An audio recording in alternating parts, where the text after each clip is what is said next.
to the Mini Break, your daily podcast for the biggest storylines, results, and controversies from the tennis world. Today is Monday, March 21st.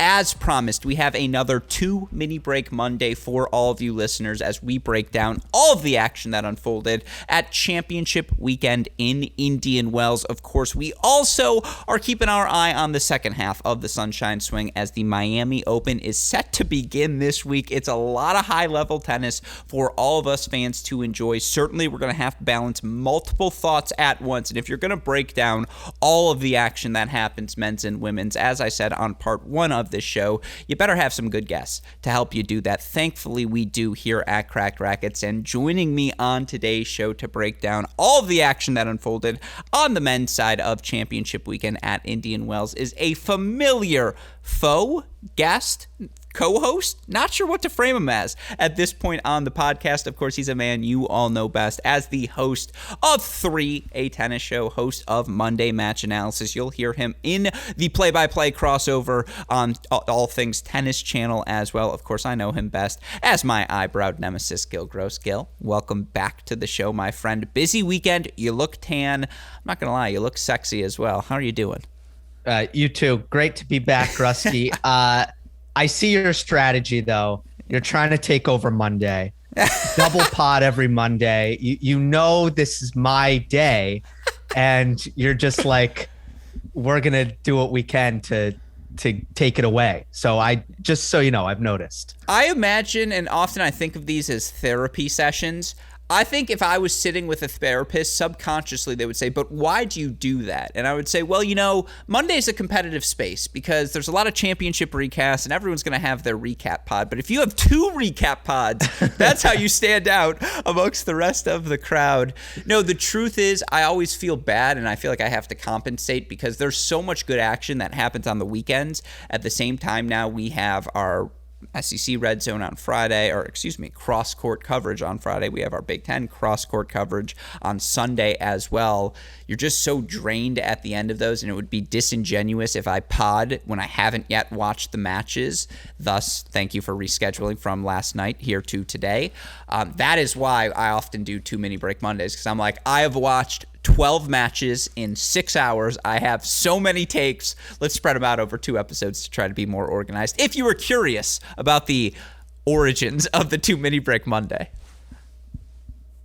Tell it to the judge. Yeah, tell it. Steve Weissman, come in. Yeah. He's joining us here now on the show. No, exactly. That's fair. But as always, I appreciate you taking the time. I know Mondays are a busy day for you, and you big time us now. You got other hits to do. You know, you're getting the call-ups to all the podcasts now, justifiably so. But I always appreciate getting the chance to talk to you, particularly when it is a member of the Big Three. In this instance, Rafael Nadal making a big run all the way to the final, playing. Are we going to call it match of the year? I don't know Australian Open final for Rafa is probably the match of the year to date, but that semifinal against Carlos Alcaraz is on the short list right now. And then, you know, it's hilarious that immediately that's overshadowed because Taylor Fritz does what we've been waiting for so many young Americans to do over the years, and not to discredit what John Isner did in Miami and not to discredit what Jack Sock did in Paris. But there's something much more real, much more tangible about this success from Taylor Fritz and the plethora of young Americans who had success at Indian Wells that all of us are talking about, all of us are celebrating now following Fritz's victory over Nadal in the final. And I want to talk about all of those things with you here on today's show. That's why it's also a 2 Mini Break Monday, because we can't do all of that and then be like, hey, Iga Swiatek was pretty good too. But also, before we get into that, I think there's a narrative that's emerged about Indian Wells, and I did the long-form version of this on part 1. I'll give you the condensed version here now. I think the outward-speaking members of the tennis community, those who are most vocal on tennis Twitter in particular, the consensus seems to be that given the conditions in Indian Wells, whether it be the heavy winds that so frequently do plague countless matches throughout the course of the event, whether it be just these slow, mud-like courts where it's just so hard to hit through them, and the tennis is such grinding, physical tennis, and at times, some would argue, boring tennis, very monotonous, right? You're seeing the same points over and over again. I just firmly disagree with that narrative. I think Indian Wells provides the ultimate physical challenge on tour outside of the major events, and I think that applies for both the men and the women. And to have this event, such a physical event this early in the season, I think it's the perfect litmus test at the end of the hard courts. It's like, who is who? When we come out of this first third of the season, who was the most physically fit? Who was the most in form as we look moving forward here in all of the action? And that is why I value Indian Wells particularly so. I also think these conditions provide excellent conditions for tennis, whether it be the fact that because you have to play such a physical style, you got to bring out all the tools in the toolbox. There's no just slapping winners. There's no, well, these courts are so lightning fast, if you land a first serve, you're just going to win the court. It's so physical. At the same time, it's not on clay courts, so everyone can move well. Like, you put Taylor Fritz on a clay court, I don't care how slow it is, he's just not as comfortable moving on it as he is on hard courts. It's funny, that actually is the short version. I think I did double that in part one. But I value Indian Wells immensely, and I also enjoy the quality of play. What say you?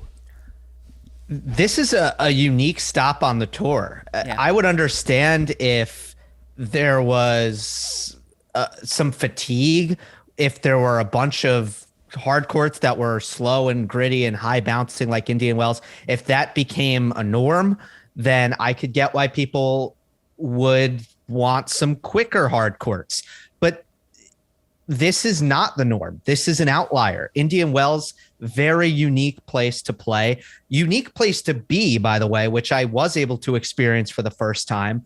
That desert setting with the mountains towering over the perimeter of the grounds and the vast space and the just kind of the desert environment, very different. And the conditions are too. And in terms of people maybe complaining about the results being wild, I think there's some recency bias there. I don't think that Indian Wells has been a place of all out chaos. Have we had it 2 years in a row? Yes. Was last year's in October, which makes a difference? Yes. But look, coming into this event, there were reasons to not feel great about Stefanos Tsitsipas, given his form since the Australian Open. There was plenty of reasons to have doubts about where Alexander Zverev's head was at. There were reasons to doubt Daniil Medvedev and whether or not he could play to the best of his abilities. These upsets weren't that wild. Were they upsets? Yes. Were they completely crazy? I don't think so, especially if you take into account the opponents. And then if you go back and you look at Indian Wells' history, this has not really been a chaos tournament. I mean, we've had Federer and Djokovic and Nadal and Murray do really well at this event on the men's side. Team and Federer played a great final in 2019. Del Potro and Federer played a good final in 2018. So I just think there's a lot of recency bias, and I don't agree with Indian Wells slander. I'm with you. I think you framed it so perfectly. Outside of Nur Sultan, which I'm watching because you're on the call for it, but there's 7 of us out there watching. That's not fair. This is an outlier. You're right. And I think that's the perfect way of framing it. It's not as though go watch what happened in Canada last year. Those lightning quick surfaces that Riley Opelka just serves his way through to the final. And that Opelka has this run of success here at Indian Wells. If anything, it's to see the contrast in the surface. And, we've talked about this before. Anytime you bring up court speed, it's such a superficial argument because there is no concrete measurement, at least publicly available, of court speed. And so to say this plays fast, this plays slow, any evidence you have is anecdotal. That said, when you have the overwhelming amount of anecdotal evidence, when any tennis fan can see, these Indian Wells courts are really slow, it's probably a fact. And every player speaks to that fact as well. I have no issue with it. I agree. It's not as though every court plays this way. Go watch the Australian Open. Go watch the US Open. Go watch Cincinnati. This is the furthest outlier in terms of slow hard courts. And I kind of like to see it as a Masters event because I like to see who can win the physical battle here 2 out of 3 sets. And I don't want to say this is a preview of what a Grand Slam would look like if it was 2 out of 3 sets, but it's like not the furthest facsimile, given the physicality of the event, given you're playing 7 high-level matches in about 11 days. I thought it was extraordinarily, again, Do I like the wind as much as anyone enjoys watching wind factor into a match? But that's going to happen outdoors. There's been people who call it tennis paradise. They say that's slander. You were there. Is it tennis paradise? I think it is. I really do. And the reason why it's tennis paradise is they're loaded with money. The grounds are as nice as you're going to see. And the prize money, by the way, is super high too. It's so the tasty. The players see that as well. And it's in the middle of nowhere. So you have a bunch of, California is a tennis rich place, but you have a bunch of Californians. Most of them do not live near Indian Wells, all kind of making the trek. It's a trip. And then internationally in a normal year, you're going to have a lot of travelers descending on Indian Wells as well from all over the place. But this truly is an environment full of tennis fanatics. This is not Queens. There are no locals really. And the locals that there are have retired in Palm Desert to play tennis and golf. So they all love tennis. It is tennis paradise. And by the way, I think that it should be added. The US Open was sped up. That used to be slow hard court. It's not anymore. And I had another point, but I lost the second one. US Open is sped up. No, that's good. I like it. And do you find yourself now I like to make fun of you, by the way, or anytime I make fun of you, it comes from a place of envy. You went to Newhouse. So I imagine, do you know the author John Bacon, the reporter who, covers all things Michigan? So maybe you wouldn't, but he's written pretty much any book on the Michigan athletics. It has been written by John Bacon. And I got to take a class from him my freshman year. He would want me to tell you that nothing can be very unique. It's either unique or it's not unique. Because if something, how can something be a degree of there's no degree of uniqueness. It either is or it isn't. He would always go out of his way to correct that. He would always say, "You didn't get your hair cut. You got your hairs cut. What? You got a single haircut?" Yeah, this was him. I can't even get on board with the first one. I think something can be slightly unique. Is that the most clear terminology or phrasing? No, but I think it exists. Degrees of uniqueness? I think there's degrees. Very rare. That it's not unique? That it's rare. It's rare. It's not unique would be his argument. Yeah, that's a thing. But Michigan won Newhouse 0. No, I disagree. If there's 80 tournaments and 2 are on slow hard courts, okay, that's very unique. Because there's another one. It's very rare. It's not unique. What? Unique has to be one of a kind. That is the definition. That is the textbook definition. No, you're wrong. You're wrong on this one. I'm gonna look it up. Go to the dictionary. Yeah, check the tape. I think I'm right on this one. I don't think I'm right. I know I'm right on this one. Anyways, the point. Oh, being, wow. Yeah, correct. One being the only one of its kind. In that case, that word is grossly misused on a regular basis. It is Gill grossly misused, not just grossly. It is Gill grossly misused. I would agree with you. I'm glad to hear, though, that so anecdotally, because I have not had the chance to attend Indian Wells. It's, again, a couple of blemishes on my resume. I've only been to one NCAA tournament. Me being who I am, the fact that I've only actually been to one is kind of embarrassing.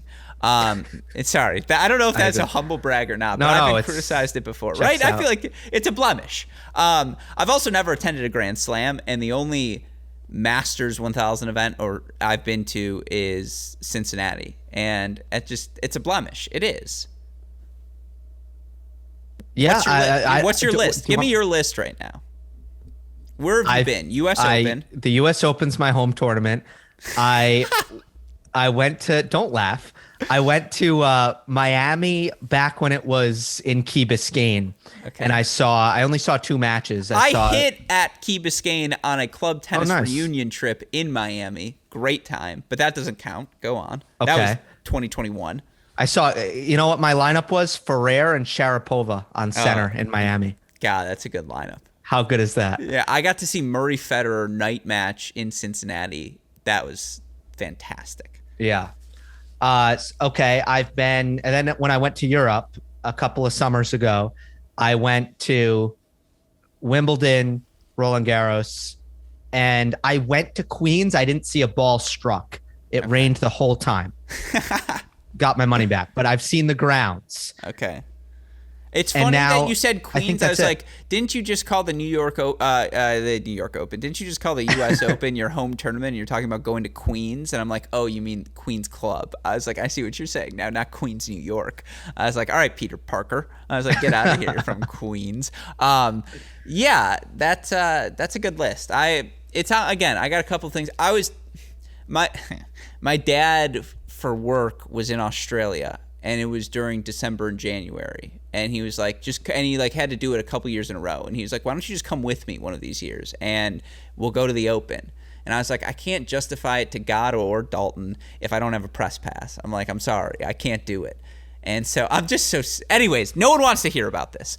They want to hear about the Indian Wells coverage. And so I have a couple of spots I'm going to get to.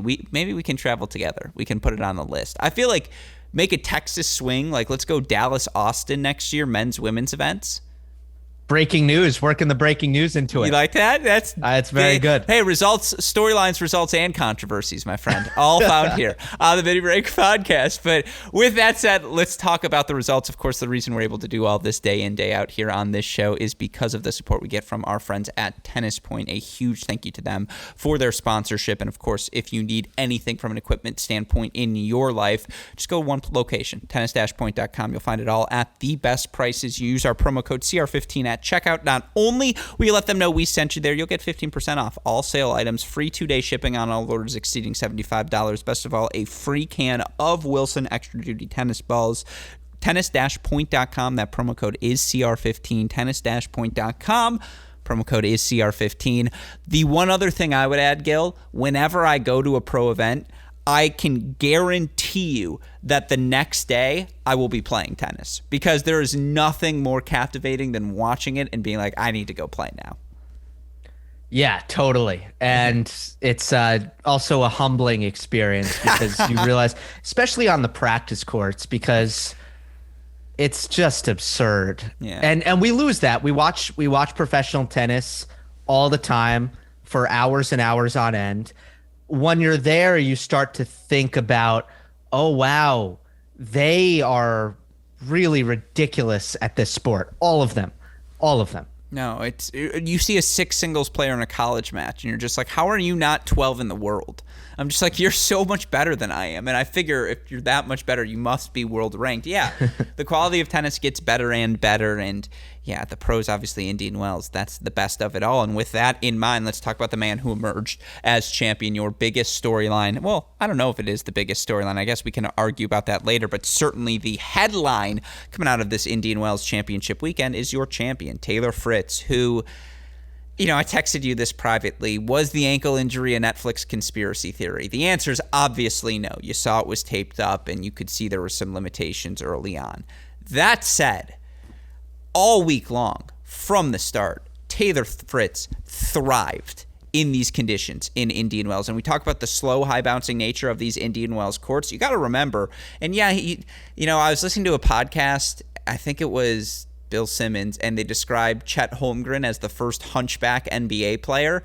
And like, you could make an argument Taylor Fritz and Nick Kyrgios are the first 2 hunchback top 50, professional tennis players we've ever had, because Fritz doesn't have the outstanding posture. He doesn't have the showboat, the show-stopping athleticism. He has the breathtaking power, of course, as well. And yet, to see that ball up in his strike zone time after time after time, and to watch him just capitalize on all of these extra split seconds and extra opportunities. And again, you look for him throughout the course of the tournament, he doesn't drop a tiebreaker. He's pushed to 2 third-set breakers. He wins a first-set breaker against Kecmanovic, wins that second-set breaker against Nadal, who gave it a final push, right? That was Nadal saying, you know what, I'm just going to leave it all out here over these last 6 games, and whatever happened, so be it. He survives that. He emerges as your Indian Wells champion, first American to win a crown since Isner 2019 at the Masters 1000 level, first American since Andre Agassi in 2001 to win Indian Wells. What's your takeaway with this Fritz performance, given, obviously, again, we have to discuss the Nadal factor, the injuries, the wind, etc., but I'm pretty ready to crown Taylor Fritz a Masters 1000 champion. Me too. We've been building up to this. Yeah. since last fall, the results are so good. And his ranking just hasn't, and I don't get into the math here. I don't know why this is. His ranking just hasn't risen as fast as his game has. And you know what? This is typical. The rankings are behind. That's why we look to something like ELO, which adjusts much faster. I'm not actually exactly sure where he's at, but what he did at Indian Wells last year, he beat Matteo Berrettini, Yannick Sinner, and Alexander Zverev in back-to-back-to-back matches. Beat Nakashima in the first round, not too bad before then. That was kind of the turning point. From there on, he was playing a certain level of tennis and a certain brand of tennis that was just an elevation and a breakthrough. In Australia, he should have beaten Stefanos Tsitsipas. The nerves and his tendency, which plays into, I think, one of the main things that was impressive in this match, is Fritz sometimes decelerates or has a habit of pulling back and losing the aggression, losing the weight of shot in the most nervous and high pressure situations. He was 0-8 against the big three. He was 0-4 in his last 4 tour level finals. I don't think the nerve management has been great, but the game, when he's relaxed, when he's confident, that since last fall has been at a borderline, if not top 10 level. And this week, he comes through these pressure situations. Final set tiebreak, as you said, against Munar. Final set tiebreak against De Minaur. Handles the moment really well and plays a great match start to finish against Rublev. And then against Nadal, he closes it out, played excellent in that second set tiebreak. And you're absolutely right. Nadal at this point, moving well, defending well, making a ton of balls, asking all the questions of Taylor Fritz, giving himself every chance to pull off a miracle like he did against Sebastian Korda in round 1. And I was actually surprised, I'll be completely honest, and pleasantly surprised that Fritz never wavered when it comes to his aggression, his racket speed, and how big he needs to hit the ball to be successful, something that has sometimes gone away under pressure, and it didn't.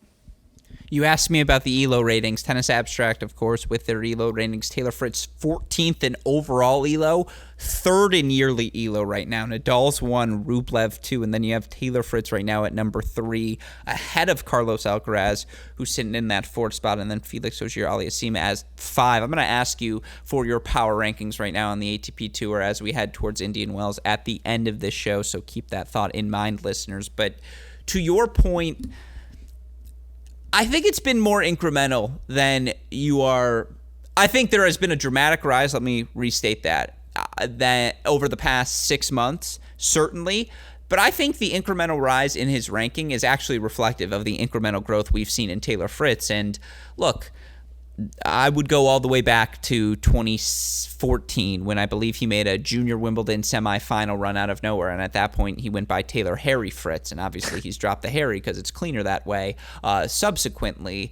But then you look at the 2015 junior season where Tommy Paul beats Taylor Fritz in the Junior French Open final. And then Riley Opelka wins the Junior Wimbledon title. And then the best Kalamazoo I have ever seen, Francis Tiafoe beats Stefan Kozlov 5 sets in the final. You ask the historians. Colette Lewis says, in her opinion, that's the best match played in Kalamazoo history. You then have the 2015 U.S. Open Junior title, where Taylor Fritz goes on to beat Tommy Paul in the final. He then wins back-to-back challengers that fall. That 2016 winter, February, he makes that final in Memphis, and he's top 100 in the world. And you feel like all of these things are about to come his way. But if you actually watched Fritz during that course of time, I think you saw physically he just wasn't ready.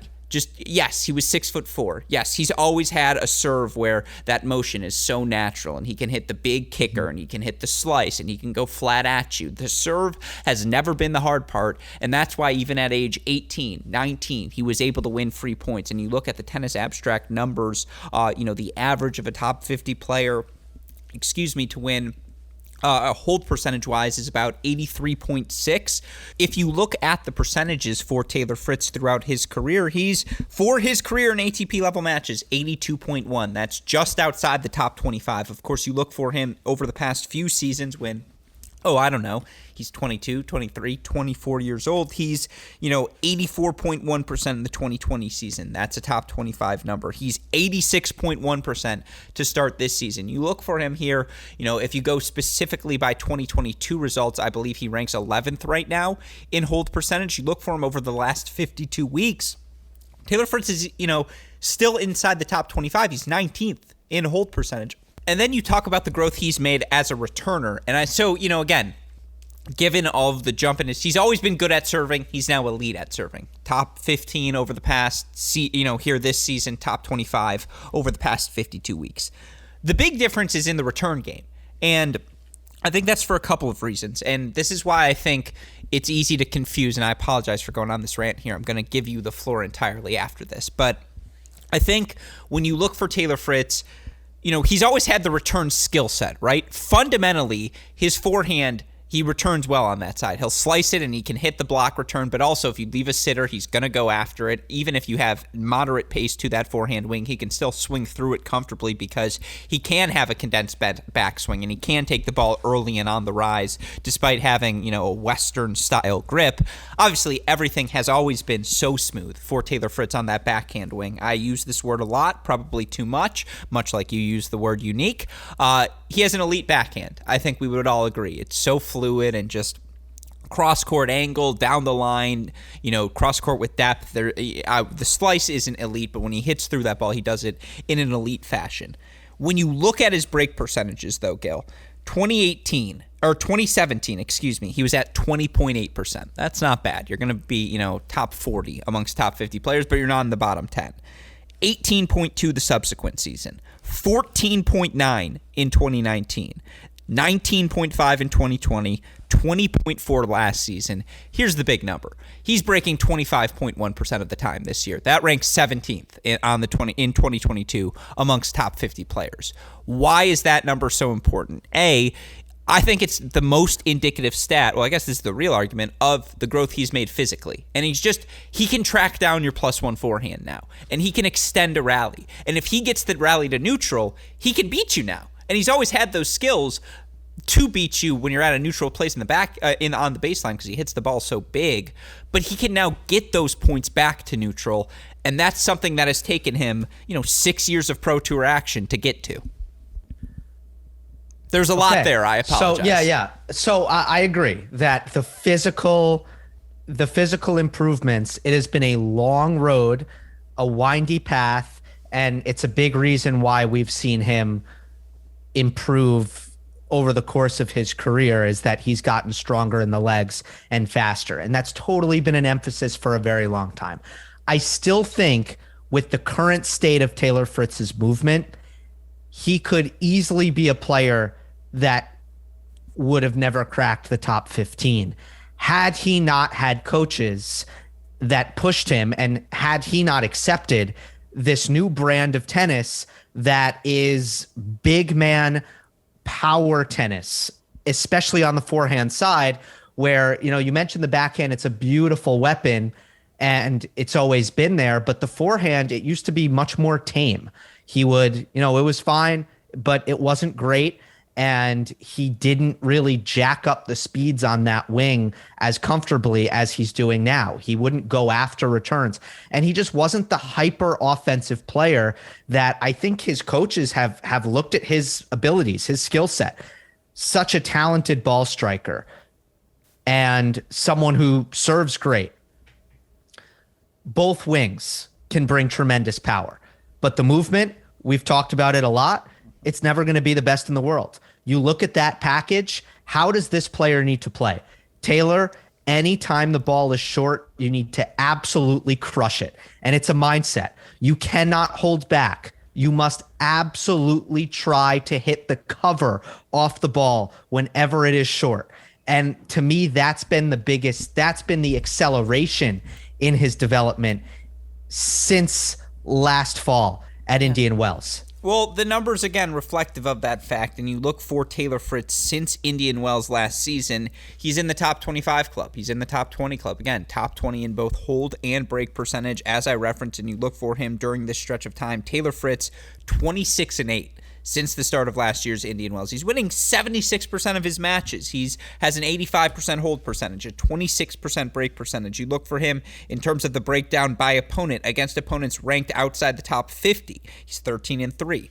Outside the top 20, he's 16-5. You look for him against top 20 opponents, 10-3 during this stretch of time. That includes wins over Rublev twice, Zverev, Sinner, Berrettini, Norrie a couple of times, like Felix and Nadal obviously as well. He's beating the best of the best right now, and I do think this Indian Wells surface, that he has that extra split second, but that he also has the stability of gravel under him and not clay. It makes all of the difference in the world for him. This surface is particularly well suited for Taylor Fritz to have success because then he can also fire up the kick serve, right? And he just has that much more time to do everything. He will never be the best volleyer. He will never be the most fleet of foot. But here, when everything is neutralized, the tennis is not the hard part for him. It's the physicality that's always come with it. You know, he's never been the most natural volleyer. I guess that might be the hard part as well. But what comes to mind to me is is it a slightly slower Delpo? Like, that's what I feel about this. Like, the way you talk about him needing to tee off on every opportunity, the way when Juan Martín Del Potro sees a forehand, it's go time. Is that what we saw shades of from Taylor Fritz this week? And am I being too hyperbolic? Like, what do we see the ceiling as now coming off of this performance? He's hitting the ball as well as anyone right now. Couldn't agree more. Both wings. Exactly. The backhand, the stats are absurd on the backhand in that final against Nadal. It was something like 14 finishes, so combining winners and forced errors, to 4 unforced errors. That on a backhand, that is so rare. Anyone who looks at those stats regularly knows, even at the highest level, even the best backhands in the world, you generally break even. From like finishes to unforced errors, you're going to be basically 50-50 if your backhand is good. If your backhand is average to below average, you're going to be at a deficit on that wing, and then most of these guys make up the difference on their forehand. That is crazy. So I think the makeup of Fritz is different than Del Potro in the sense that the forehand is not going to be as good. The backhand should be better. The nerves are a big deal here because I really thought that has held him back. And this was really the first tournament that I felt like he was going all the way in a big event against the best players, and that never became an issue for him. So that's another factor that should be kept in mind. Well, to harp on that point, and you know, in my Round of Your Young days as a podcaster, I used to joke about this with my co-host Max Rothman, and we did this Next Gen series on all the Americans. And when we were talking about Fritz, it's like, look, there are times, for lack of a better term, where he's just big Fritz, where it's just like, you know, if it's a big point, he's going to land a first serve. He's going to land a first forehand. He has had that ability since he was 18 years old, since he was winning the junior slams, winning those young challengers, where just somehow, again, you would watch these matches, you're like, how is he doing this? And it's like, because he finds first serves and he's just fighting off all of these break points. And you look for him again yesterday, he fights off 8 of 10 break points. And I know it was a hobbled Rafa and he got broken serving for the set, and that was the crumble, but he had built himself the first set, but he built himself a double break lead. And it's just, he has always had, I know you can't measure the clutch factor, but I think he's always been a guy who has the confidence in his ground strokes because you just see it so clearly. He's like, nah, I'm going to hit the ball bigger than you. That's not the issue. It's just, can I physically match you?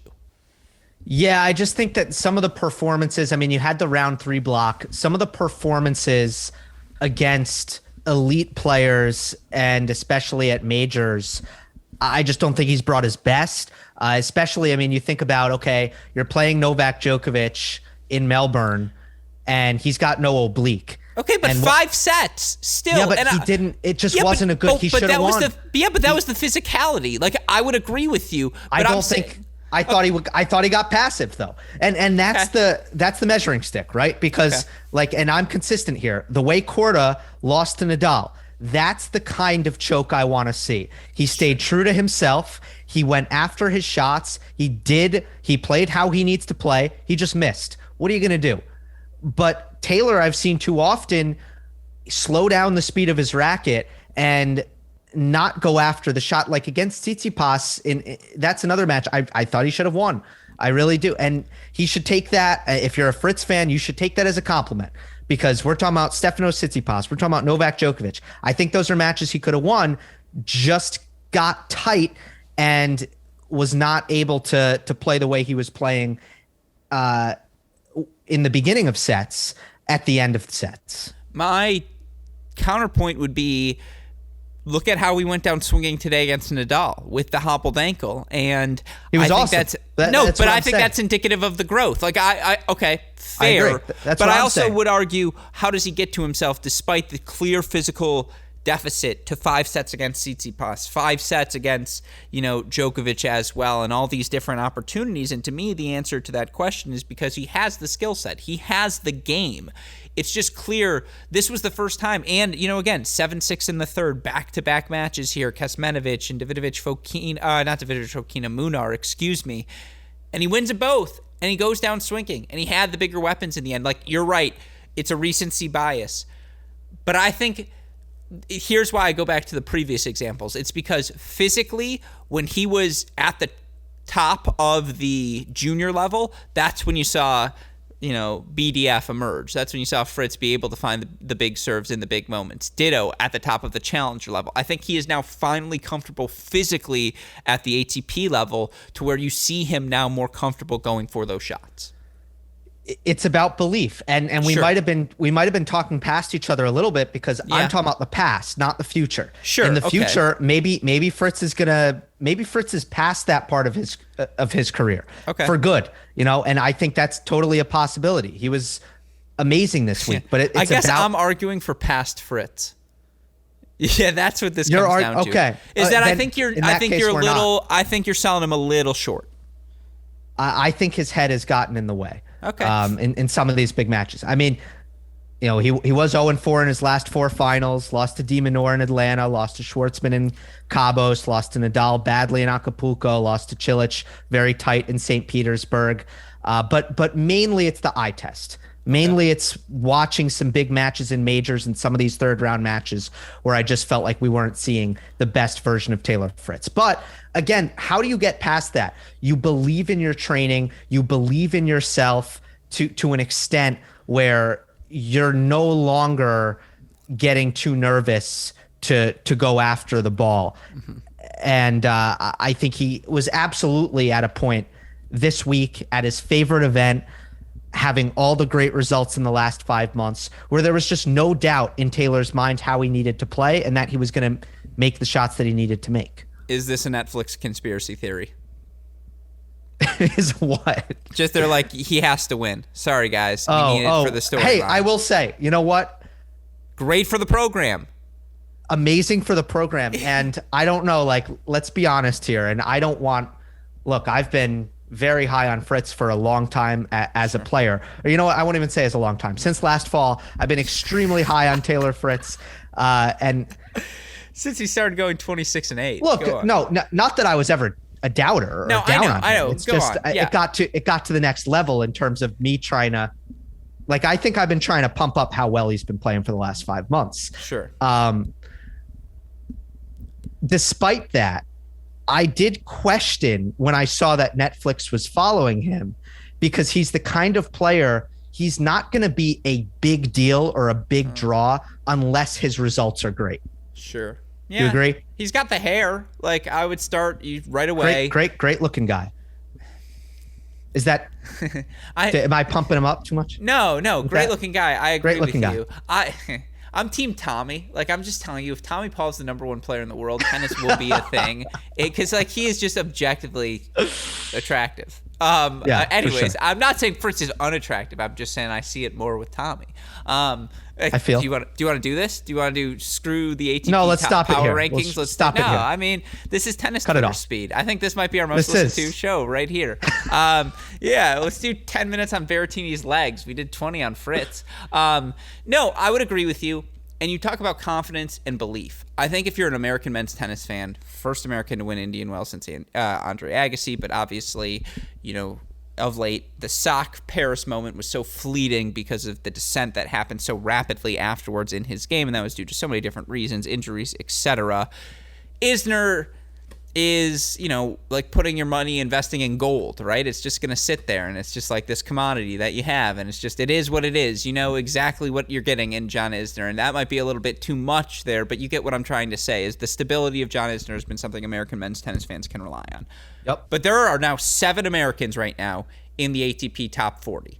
It's the first time since 1997, a.k.a. the first time of the Gill Gross era. So first time of your lifetime that's happened. First time of my conscious tennis fandom lifetime that's happened. Although I would love to see 1996 me being like, let's go Pete. Because I feel like I could probably get that out at that point. That said, again, I don't remember if this was with you or with a different guest we had. But if you look towards New York, there is a real chance that 7 freaking Americans could be seated at the 2022 U.S. Open. Now, I think moving forward, we should have at least 6 because I think Fritz, Opelka, they're not going anywhere right now. Tiafoe has stabilized himself inside the top 35. He's going to be right around there. But you feel like for sure one of Brooksby or Korda will be in that top 32 moving forward. Of course, you've also got Tommy Paul in the mix. You've got Brandon Nakashima still getting better in the mix as well. If you want a Mackie or Garone argument, I suppose you can have them. But if you focus more in general on the 7 guys right now in the top 40, and that's Fritz, whose new career high today in the live rankings of number 12, Opelka's top 20, Isner right now top 30. You've got Tiafoe, Korda, Paul, and Brooksby all inside the top 40 as well. We've asked this question a million times, but it does feel, I don't know, it just feels real. Like Tommy Paul's won a title. Riley Opelka made a Masters final. He's also won a title. Fritz just won a Masters 1000 final, and they're all in the top 40. It's like American tennis, is it back? It's back in its own way. Like, I don't think, first of all, this Fritz title is going to help everyone. Yeah. There is a legitimate dynamic in tennis. There's a buzz. Undisputably. There's a buzz right now. There's a buzz, and this kind of thing where players come up together and they push each other is totally a real thing. It is not media manufactured or fan manufactured whatsoever.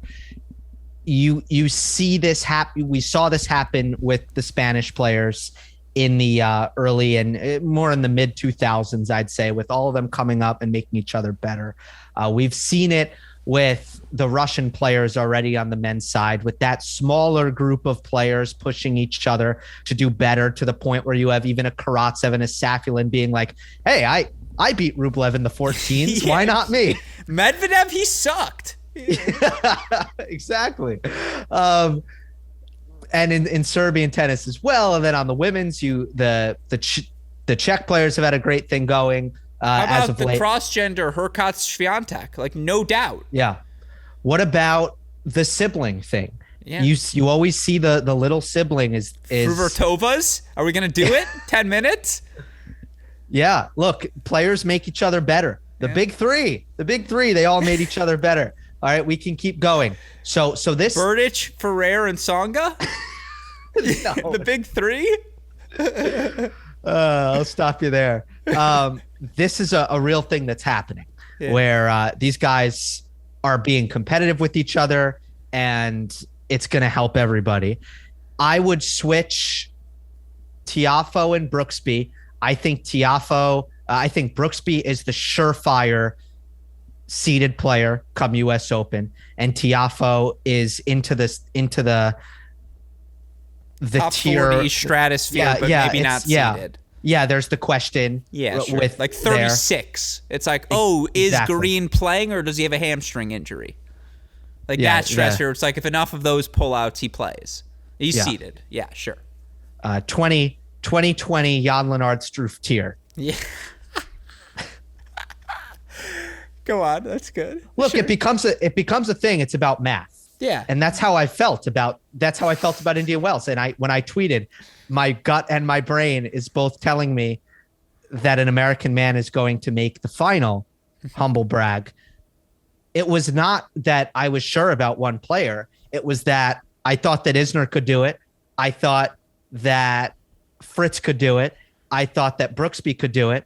And then I thought to a lesser extent that Tommy Paul or Riley Opelka could do it. Especially for Tommy, again, coming off of the Zverev win, you felt like anything was possible. And if you actually watch that match against Kecmanovic, if Tommy gets the break for 3-1 in the first set and Kecmanovic ended up holding, it's a different match. Like, Tommy just wasn't able to get the break point through, wasn't able to get over the hump. And I would agree with you. And by the way, bigger deal. Fritz winning a Masters 1000 title for American men's tennis or Kevin Magnussen finishing 5th for Haas. Like, that's freaking huge for us, Gill. We haven't celebrated it yet. Oh, yes. What is a bigger deal? Like, what are you more excited about?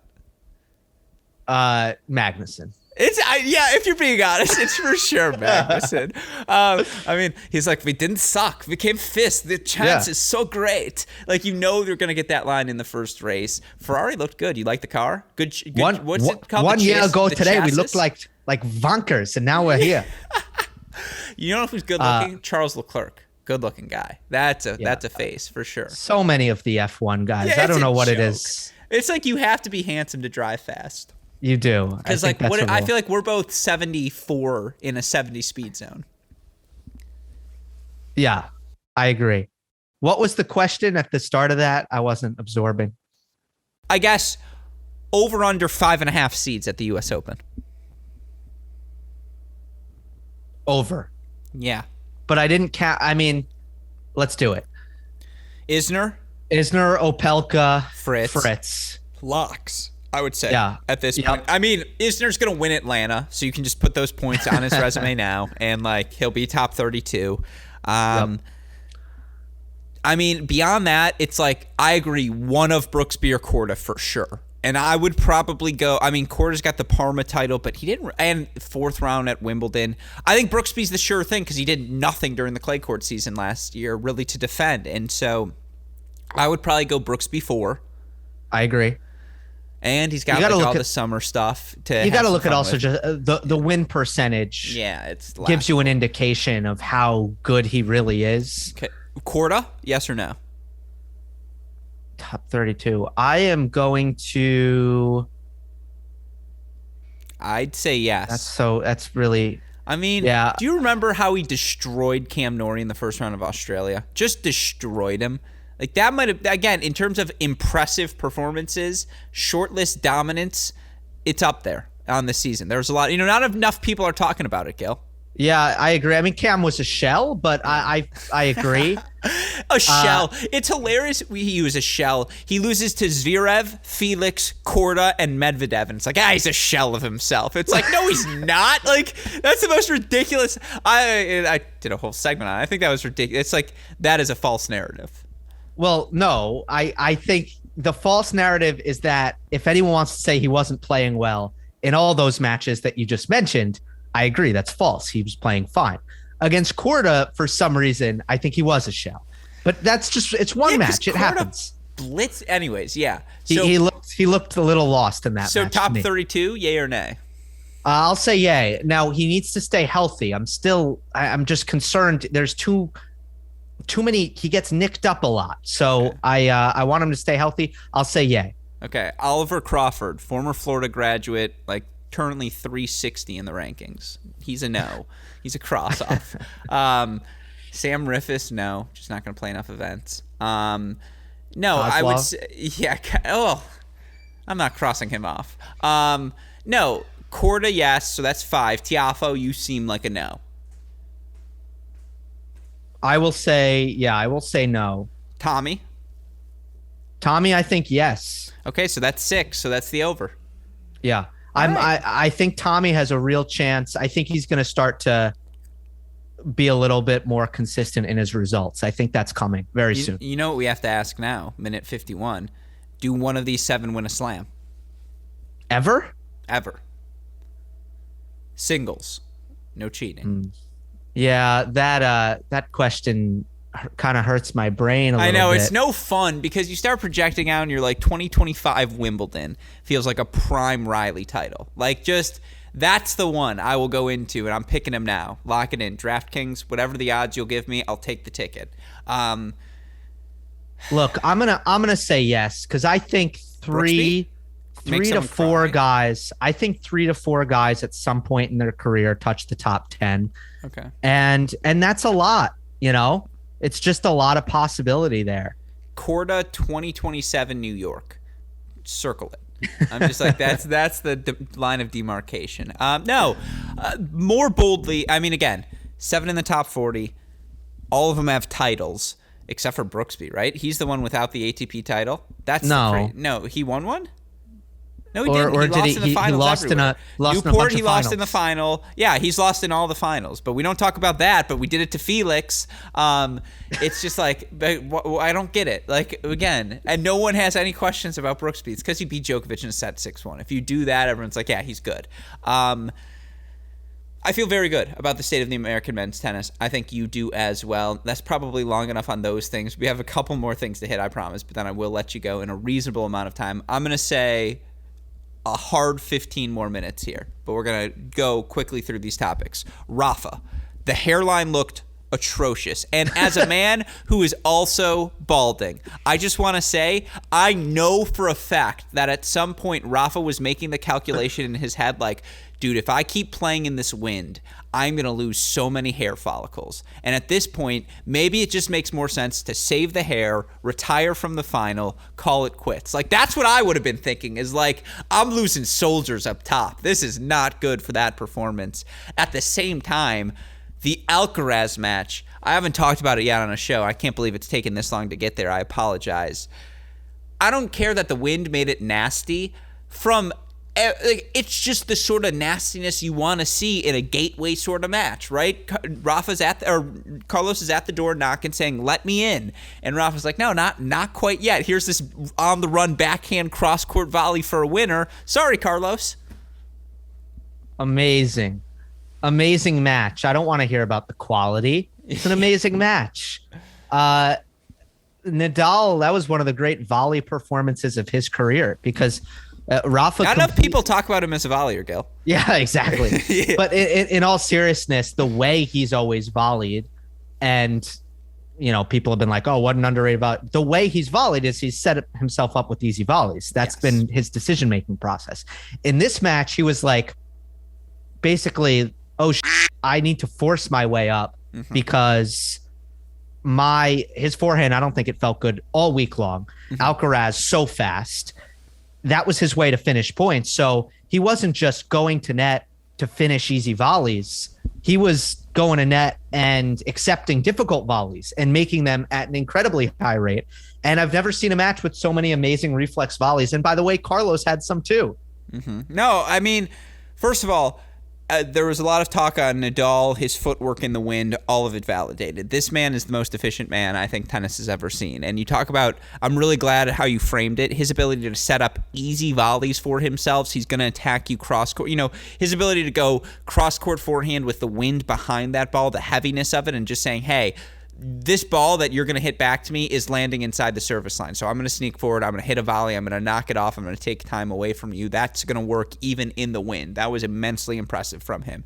The way he just massaged his forehand going both with the wind and when he was against the wind particularly as well. You're just like, this man is so continually impressive.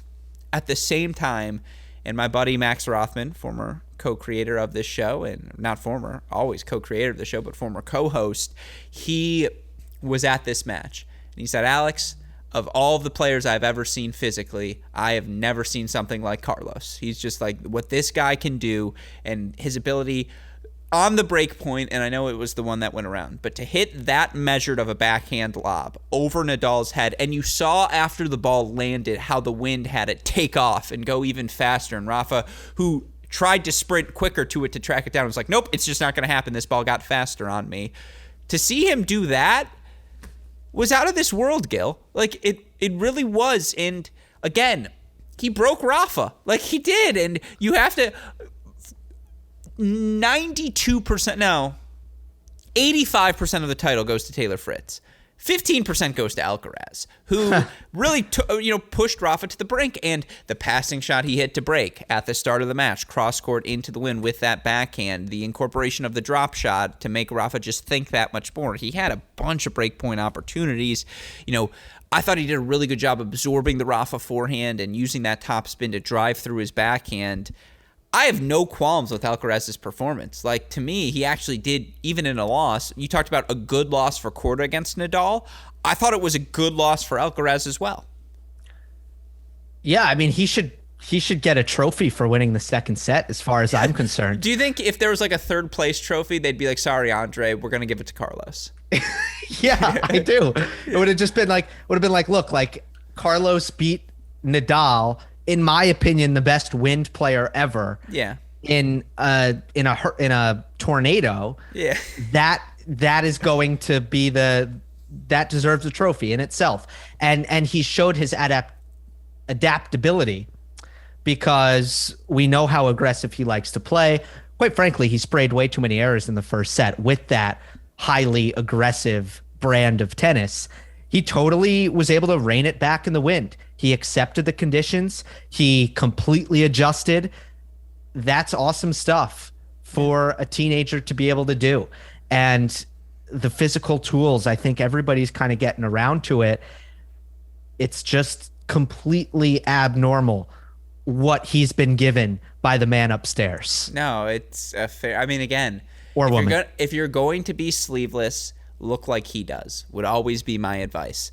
I've done this shtick with a couple of other people now. I asked David about this as well, and we talked about it on the women's side. But, the framing I have, and this isn't to put an inordinate amount of pressure on him. And by the way, for astute Nadal analysis, just to put the finishing bow on that, and I really, I don't like to plug other things. I'm very competitive here at Cracked Rackets. I have said this before whenever you're on the show. I say it all the time. I don't care if I steal takes from you, therefore, because I like your takes. And so I listen to Three A Tennis Show. I listen to Monday Match Analysis. I think all of you should as well, for in-depth analysis on all things Rafa. So we'll save that piece for your show, so people should go listen to it. I do want to ask, moving forward, how concerned are you from a health perspective? I'm not that concerned, especially because it seemed like the foot thing this week was just a blip and it went away.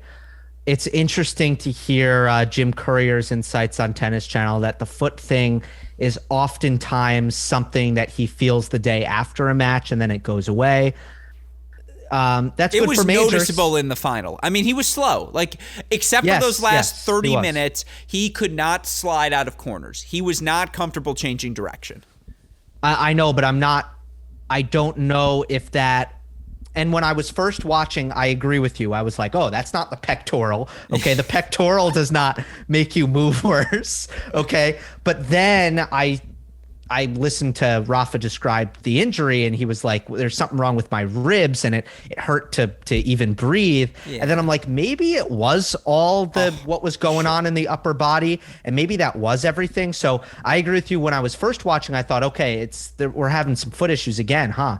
But then now I'm not so sure. So, ultimately, my concern level, especially with how far down the road Roland Garros is, I'm not that concerned. That's what this becomes about. It's about timing. I do want to address, though, the idea that either Nadal or the media manufactures Nadal injuries to excuse his losses is such a pathetically wrong thing to think. And it's totally not true. The way it should be looked at is Nadal does have a durability issue. So are a lot of his losses going to be chalked up to the fact that his body fails on him? Yeah. Hello. This is what it is. This is not some sort of bad luck. Nobody's calling Nadal unlucky. This is what he is. Nobody's taking credit away from his opponents. Guess what? Staying healthy is part of tennis. Nadal isn't great at it. He's much better at basically everything else. And that's how it is. I'm so excited you went on this rant, because now I get to do my favorite thing. Who's saying that? The only people... Wait a second. Read. Okay, go ahead. Want to go through my... First of all, my YouTube comments and my Twitter mentions are saying that. Okay, so this is what I'm saying. Is any credible person, though, saying this? Like, where is this vibe coming from? If this is from the subsect of the Big Three fandom and argument that is always grotesque and shouldn't be taken seriously, I agree with you. I guess my argument to that would be no serious person says that. Point taken. Because I agree. I'm not seeing media members, for example. It's a fan base thing. No, because I do agree. It is. Somehow that narrative has emerged. And I like... All right, I'll say it. I think it was Owen who tweeted something similar. I saw something along those lines this morning, to which my answer was, why are you validating those people, right? Like, I appreciate you dispelling that because it is ridiculous. Yeah. But my counterpoint, and it also dispels it, is like, there is no serious person saying that. True, but I also get it. I get where it comes from, which is an eye roll of, oh, when he lost to Lloyd Harris, it was an injury. Now he loses to Taylor Fritz, it was an injury. Sure. And it's like... Well, he was out. Yeah. But then it's like, yes, it is an injury. Exactly. Correct. Oh, 100%. It's like I was at the Lloyd Harris match. I was like, first of all, it's not that he was injured against Lloyd Harris. It's that Jack Sock broke him the night before. And man, was that tennis fantastic. And Sock played. I mean, it's funny because Sock played that well against Tsitsipas too. Sock has played some outstanding tennis in the past few months, and wins the doubles title here, obviously, as well. But, all right, I agree. If you want to hear more on Rafa, 3 a tennis show, the place for you to go. Hey, great shot there. A couple of other things quickly, and then I promise I'm going to let you go. Greatest of all time conversation, something you guys talk about on 3 a tennis show. I've done this a couple of times here on this show. Obviously, Novak Djokovic, Rafael Nadal, Roger Federer, all very much a part of the discussion right now on the men's side. My argument of late is that 99.8% of players, top 100 or otherwise, are eliminated by the time they're 20 years old. And all I'm saying is that Carlos Alcaraz, through this point of his career, has not been eliminated from the greatest of all time discussion. I'm not saying he's the greatest of all time. I'm just saying he hasn't been eliminated. Now, I did a full version of this with Damian Kuss. The conclusions we came to, and we spent too long on it, was that Felix needs to win a slam by the end of this year if he would like to not be crossed off. He can still be a Hall of Famer. He can still be exceptional, win 10 Grand Slams, but he's not going to be the greatest of all time. Sinner's got till he's 21 years old. It's really 21 years old. You got to win a slam by then, because then you're at least on the Federer track, right? So Sinner's not quite eliminated yet, but there's maybe like one line through his name. Ditto with Felix. Alcaraz is just on the list, in my opinion. And like, I would throw Jerry Shang on there too, who's just been killing it on the ITF circuit, but I understand if you don't want to put him there yet. Am I ridiculous? No, it's a good take. Thank you. It's a good take because it demonstrates that like the GOAT argument may never catch up to a point where everybody can settle down in their chairs and be like, well, here we have a still picture of all of the players. And we it's can Roger first, Rafa second, and Novak in third. It's like, that's not how it's ever going to be. Never really going to happen. Yeah. But in terms of, I actually would be a little bit harsher on some of the other players who are maybe not crossed off the list yet, because I almost think we can kind of trust ourselves and what we know about tennis. I mean, the thing about Nadal, Djokovic, and Federer is, yes, they all have parts of their games that are just absolutely exceptional and elite to the nth degree. But also, it's like, whoa, what are you bad at? Where are you vulnerable? And there's almost like, I can't find it. Novak overheads. Should we just feed him overheads? No, we're going to lose that way. Like, there's that kind of conundrum. Elite athlete, amazing defense, amazing offense. Where are we going? Carlos is the only guy who has that. And I feel like with Sinner and Felix, it's 90% complete games, but there's still kind of holes to pick and critiques to go. Where are we critiquing Carlos Alcaraz right now? He doesn't hit his spots on his first serve. Really? I mean, we know that's going to sort itself out. Can I ask you, what's your critique of Sinner? Because the Felix critique, I think we know, but what's the critique of Sinner? He's one speed? Yeah, no, he's not. Sure. Variety, potentially. I actually think that that's something that by the end of his career he will have. Yeah. But it's mostly the raw athleticism, raw speed. Interesting. Because he's a good mover, but he's not the elite athlete that Alcaraz is. Yeah, or Federer or Nadal or Djokovic or Murray. Dare one say Carlos Alcaraz, he's a rare athlete. I don't know if he's unique, but he is a rare breed of athlete here. Yeah, that's fair. Obviously, you have no take on Jerry Shang. That's fine. Carlos Alcaraz, no, fair. I have nothing. It's just like the way you can say Medvedev, Zverev, Tsitsipas, cross them off. Like they're just not. They have issues, right? And they can all be Hall of Famers. They can maybe even win 8 to 10 Grand Slams. I don't think they're going to, but they maybe could. They're not going to be the greatest of all time. Here's the reference point I'd have. At the 2030 Indian Wells, Carlos Alcaraz will be 26. Like, come on now. Look, we'll see. What will the landscape look like? I mean, the weird theory about the big three, I always maintain, I don't subscribe to the theory like, imagine if Federer and Djokovic didn't exist. Nadal would have 40 slams. Except for you liked who did it? Bastion? Who did the here's if none of them existed? That here's a I simulation. love. I agree with you. There's a difference is what I'm trying to point out. Yeah, so I think the big three made each other better. I don't agree with like if you add together all the slams, Rafa would have had 60. Yeah, but in this scenario, Gonzo probably has like 2. And so I think we're all better for that. Yeah, exactly. Roddick probably has a Wimbledon. Right. So that to say, I don't know that I don't look at Carlos Alcaraz's potential career as, well, what if we get a Federer, Nadal, Djokovic level player without the other two? Is that going to mean he's going to win 35 slams? I don't think that's what that means. I don't think it works like that. I legitimately think without each other, the big three would have looked a lot more like Pete Sampras. Okay.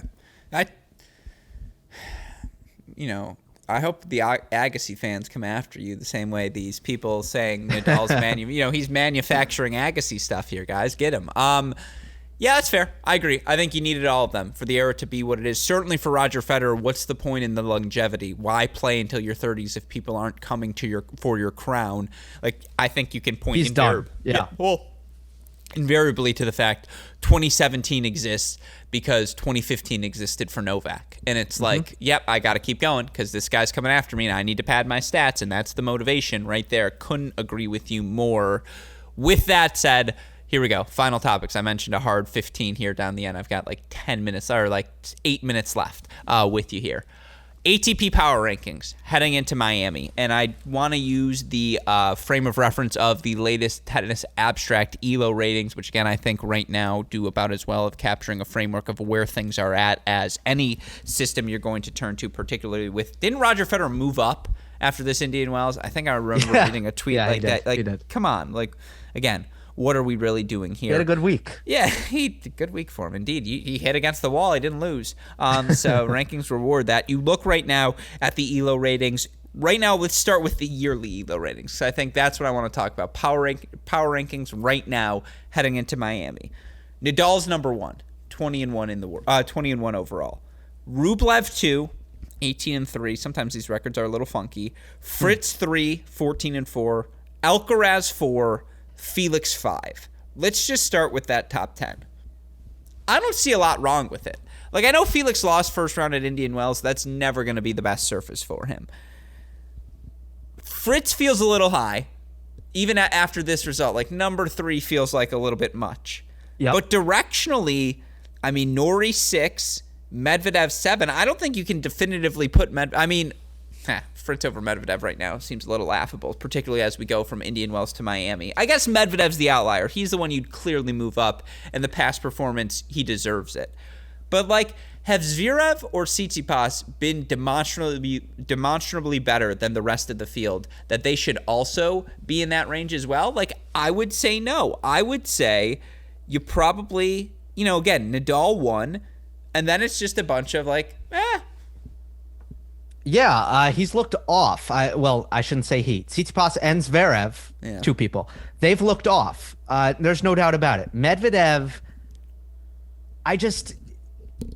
at the end of the day, I don't I like where this care is going. about. I just if you're number 2 or 1 in the world, if you're a top 3 player, whatever, I'm not too interested in what happens between the Australian Open and Indian Wells. I just don't. Yeah. So it doesn't matter. And again, Medvedev, he lost to Nadal in Acapulco. It's like, first of all, that's not a bad loss. No. And look, he did look like he wasn't. He looked like he was lacking a little bit of. Looked a little Chutzpah. Resigned in that match. Yeah. It just looked like he didn't. He wasn't fighting for his life in that match. Sure. That's all I'll say. But you get it. Like, it's been a horrific matchup. He's, I think, tired. Nadal was ridiculously good, and it's just not the most important tournament in his calendar. So you get it. I think Medvedev could rebound in Miami very easily. I do think Rublev's too high, being at number 2. I wouldn't have him that high. I love how well he's played, but number 2 just feels too high. Felix, I am super high on, and he's the player who I'm most interested to see how he looks in Miami, because he's been at a top 5 level. And he's well rested. On the eye test, well rested, trains in Florida. That makes a big difference. I've noticed players who train in Florida just do really well in Miami. The humidity is a force to be reckoned with. The wind is often a factor as well, although I think less so in Hard Rock than it was in Key Biscayne. I don't think, right? It's not too windy over there. Well, so true story. We played, you talk about the humidity. I lost 8 pounds in 3 days. And I don't have that many pounds to lose, I'll be honest. Like, 8 pounds in 3 days playing in Miami. We would get the dinners and the lunch, and you're eating so much because we played 4 hours a day, and I was broken afterwards. God, was it fun. Yeah. But you are going to sweat. And yeah, these guys are the pros. I agree with you. That's why Opelka's 8th via ELO rating, I don't think that's a bad place to have him heading into Miami, given his familiarities with the conditions. Tommy Paul 25th. Is that low? It might be a little low for him heading into Miami, given his recent form. I think there are a lot of good names in the mix. And so with that said, let's just go through the list quickly. I don't know if we've got an official confirmation. We can assume Rafa will not be playing Miami, correct? No, it is official. He is not playing. Correct. Okay, so he is out. Let's make our quick top 10 heading into it. I would agree with you. Despite the loss, I still think Medvedev has to be 1, right? Especially with no Djokovic, no Nadal in the field. I think Medvedev's your number 1 pick, power rankings wise, heading into this. Right. We're back on a somewhat normal speed hard court, and that's how it goes. And he's had a week off. I agree with you. Yeah. Who's 2? Alcaraz?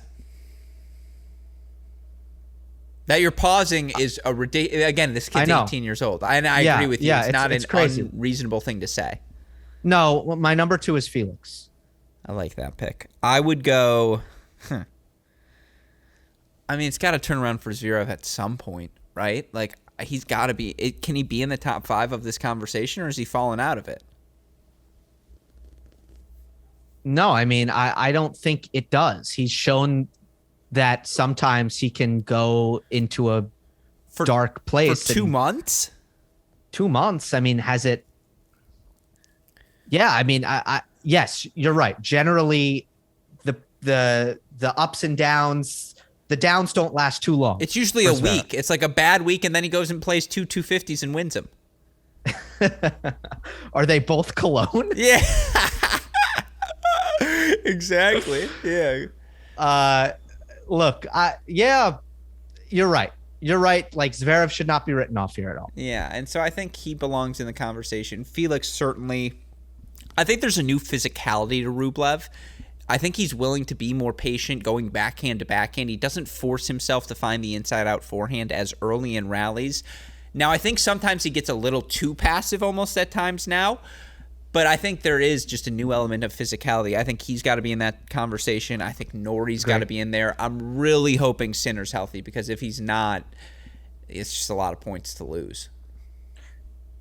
Yeah, what's the concern with Sinner's health? Was there? It wasn't COVID, but he had COVID before, and he just wasn't feeling well, right? It was unclear. That was my thing. It was unclear what exactly his issue was pre-Kyrgios. Oh, yes. See, I was at the match. I should have been more on top of that. Yeah, he looked fine though by the end, but it was like a dizziness thing. Yeah. I think it was a freak little thing. Well, you never want to be dizzy recovered. the week before you head to the humidity of Miami. So again, that's something. What about Hubie? Are we writing off Hubie? He lost to Rublev like 4-6 in this event. He was broken once, or 6-4. He was broken in the last game of the match. Yeah, I'm generally worried about Hubie a little bit because I don't think that it's not like, I think he's fine. It's just I didn't see much of a jump so far in 2022 from last year. I see a very similar player. And what we got last year was some great runs and a lot of losses that I think were disappointing for him.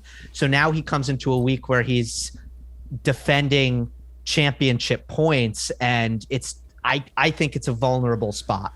We joke about it all the time. The people don't talk enough about superstars. Who is the player people are actually not talking about enough heading into Miami? Give me one name. Is it Jack Draper, the lefty who's been killing it on the Challenger circuit, going to get that IMG wild card? I'm into that storyline. Kokkinakis, I think that's an interesting one. I could see him round of 16 quarterfinals. People are not talking about. What about Hatchnov? I know I texted you about this, but is 2018 just an aberration? Like, what do we do about him? Because, again, surface level, all the signs are there. Yeah, I just think he got blown up a little bit too much. I think he is a really good player, but there's systematic stuff, like with how well he can move, with how he hits his forehand, honestly, with how big he serves at 6'6". He does not have the best first serve out there. And, you'd think that he might, or he could. So he's just a very, very much a top 20 player, but he's just also very much not a top 10 player. Yeah, I don't think that's unfair to say. With that in mind, you want to give me a prediction, or are you not? Yeah, ready to but do let me give you a name that I'm. Oh yeah, you did. I apologize. Yeah, we didn't even get a name there. Yeah, Casper Ruud? Yes. So I have two names. I'm interested in Chapo. Okay. Another guy trains in Florida, former Miami semifinalist, and I think that him and Jamie Delgado, he looks really engaged again in himself and getting better and tinkering in his game and figuring things out. It's going to happen. He's not going to continue to lose as early as he has been. There's not going to happen. And Casper Ruud, who I think is ready to make that next step. And the question is it going to happen in Miami, or are we going to have to wait until Clay, where everyone is going to kind of put an asterisk over kind of the great results that he is inevitably going to have, because he still will have not shown it on hard courts, with the exception of San Diego last year. Yeah, all these things are fair. I am fascinated. One other name I would throw in, and I know he's got Adrian Mannarino round one. That feels very winnable. Which Kyrgios do we see show up this week in Miami? I know it's an easy storyline, obviously, to talk about, but he looked excellent in Indian Wells. Like, we can agree, right? And I know people are going to talk about the harassment of the official, and of course that's unacceptable. And, I feel bad to say it was excellent television. My point was, I love that Tennis Channel Plus allows the changeovers to go unfiltered, so that as a fan you can get a glimpse of a moment like that. At the same time, David Kane fired this take off at the end of part one, and I thought it was a very good take. Like, the racket destruction, that was a fluke bounce from the racket. It didn't look like it was going particularly fast. Like, again, it's unacceptable. I get it. And there's a broader conversation, I suppose, to be had about, just the acceptability of that action. That said, from a tennis perspective, you look at Kyrgios, I thought he played really good ball, and you look for him in the draw, and I'm still searching for him. I apologize. I think, he's got Mannarino first. Then he'd have to face Rublev in that second match. He gets him early. And if he can get him early, then things start to open up. You've got a Fognini in that section. I think eventually it would be a round of 16 match against a Jannik Sinner, so perhaps we'd actually get to see it. I thought he played really well. That was, again, he was just locked in from the start. Yeah, the crazy thing is I haven't looked at the draw yet. What version of Kyrgios will we see? He just seems like he's in a good place off the court, right? And I picked him to be a dark horse going into the tournament, just being like, I needs rankings points. He's desperate. He looked good in Australia. He seems really happy. I just think we're going to get focused Nick Kyrgios, or determined. And what was there from start to finish is effort and intensity. Was he composed? No. Did he control his temper? No. Was he always focused? No. But he tried really, really hard. Yes. That's the key. And I think we'll see that again. I think that is the most important thing mentally. People can point to him jabbing at umpires, but at the end of the day, it's about moving your feet fast. It's about being willing to run. It's about not hitting stupid shots. Those are the things that he did in Indian Wells. I think we'll see him do it again. And the question is this off-court happiness that he's found? How long does that last? Is that sustainable? What is the root cause of that? I think publicly he said, oh, it's my girlfriend. Is that really what it is? Is he just flirting? I don't know. But it's nice to see. Yeah, I completely agree with you. Last note would be that you look at the numbers right now via Tennis Abstract. Singles forecast, Medvedev the favorite, 27.3%. Zverev second favorite, 16.4%. Can you guess who's third?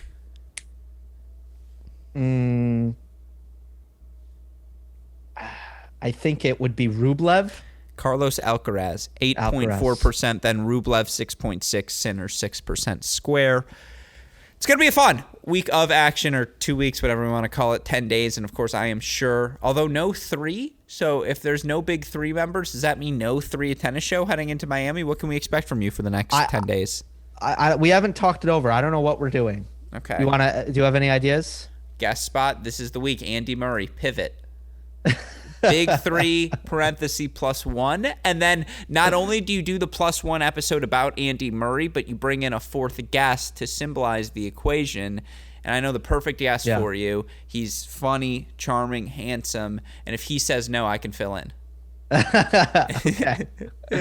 Do you like it? Have you seen me? I've been in the trenches for Andy recently. Well, look, you just want that Murray Musing invite.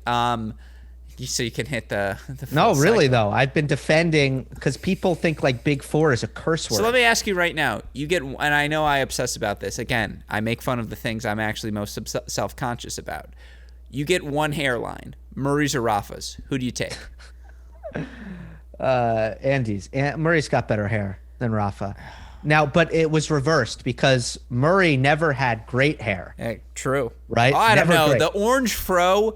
If tennis Twitter was a thing in the early days, and I know that photo still goes around, but like he already is a fan favorite, that much more so. Right. So of course the contrast, Andy was never great. Rafa used to just have a gorgeous flowing mane. Yeah. So I'd say Andy has aged better, but peak Nadal is much better. Do you think Nadal misses the capris? No. I feel like for his final match, they looked really bad. Always. I'm sorry. Like they would, literally. That was maybe one of my first ever tennis takes. It's just that you can't have capris and then also do the. It was just like a horrible combination. It's like, dude, this is tennis. So who would play? Who would be a perfect player to wear capris? I have people in mind. Oh wow! But I'll let you go. This is a great place to end today's show.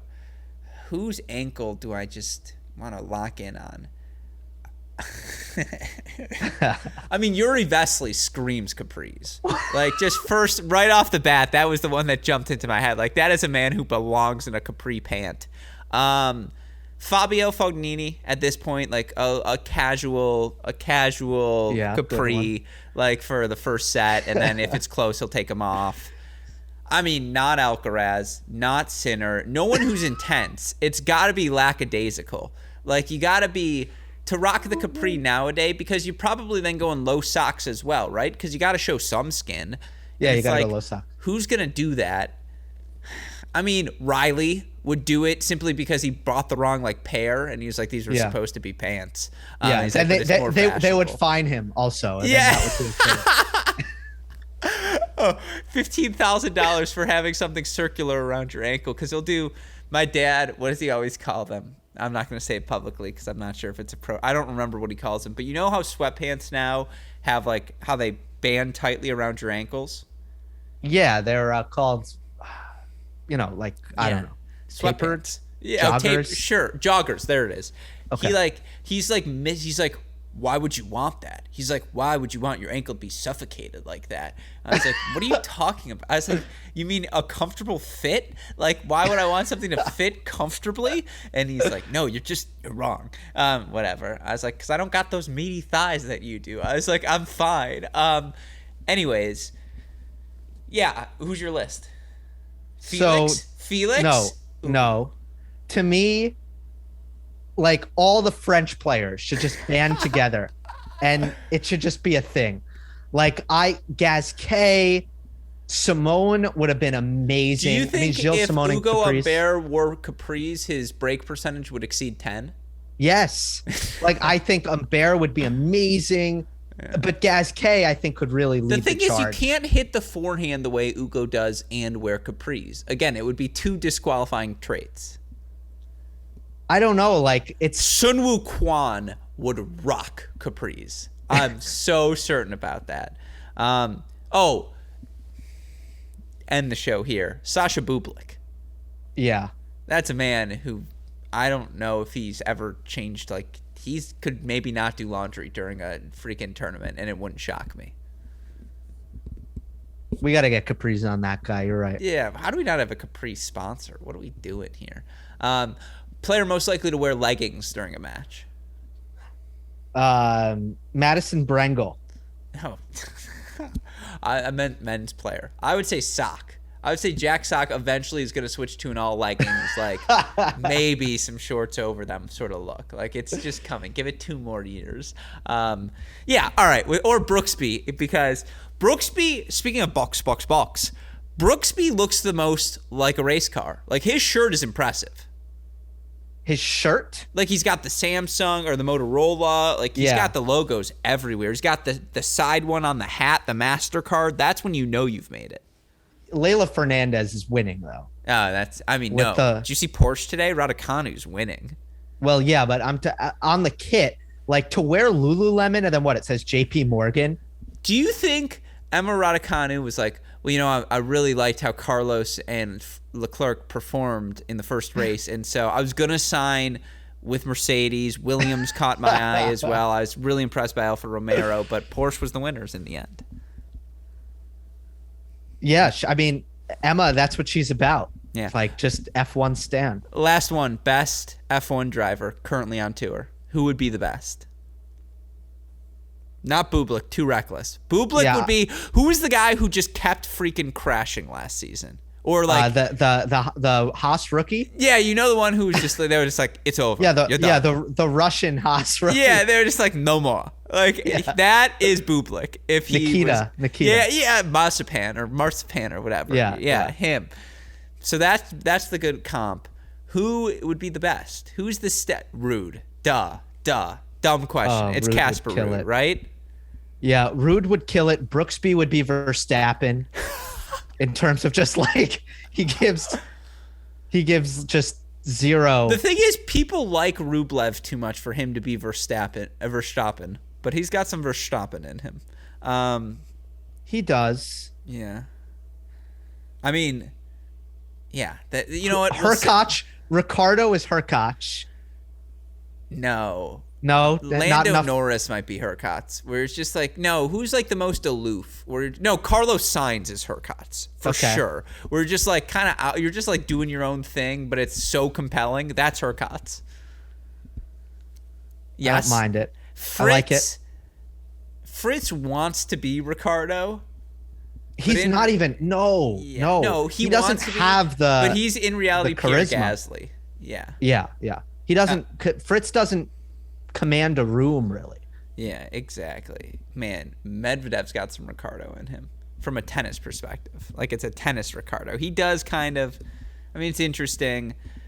Yeah, I'm just going through who's like the who's the Lance Stroll. I'm like, who's the pure nepotism pick here? Yeah, and I just like don't have it on. Maybe it's Fritz. I mean, not enough is made about his tennis back. No, it's Leo Borg. Yeah, Petros Tsitsipas. Yeah. Yeah, that's probably the best one. All right, we're over an hour and a half. That's far longer than I promised I would keep you here. Plugs, anything we should expect? Monday Match Analysis at Gill_Gross on Twitter. 3, a tennis show. And that be all. Pleasure as always. Did you get yourself sushi to celebrate over 5K? No. Good idea, though. No celebration? You got Butterfingers? So many Butterfingers. Yeah. You got it. All right. As always, Gill Gross, Monday Match Analysis, 3A Tennis Show. You can find all of our content, crackedrackets.com. I'm at AL Gruskin, at Cracked Rackets. Shout out, as always, to the super producer, Daniel Westoff, for the of an editing job he does day in, day out. God, he's going to be like, you gave me 3.5 hours of podcasting between Gill and David. What are you expecting today? That's half the fun, folks, as we try. I think we have Indian Wells covered, and now we can turn the page towards all things Miami, of course. With all that said, for the fantastic Gill Gross, super producer Daniel Westoff, our friends at Tennis Point, from all of us here at both Cracked Rackets and the Tennis Channel Podcast Network, I'm your host, Alex Gruskin. Gill, what do we tell our listeners? There's the break. And we will see you all tomorrow. Thank you, as always, my friend.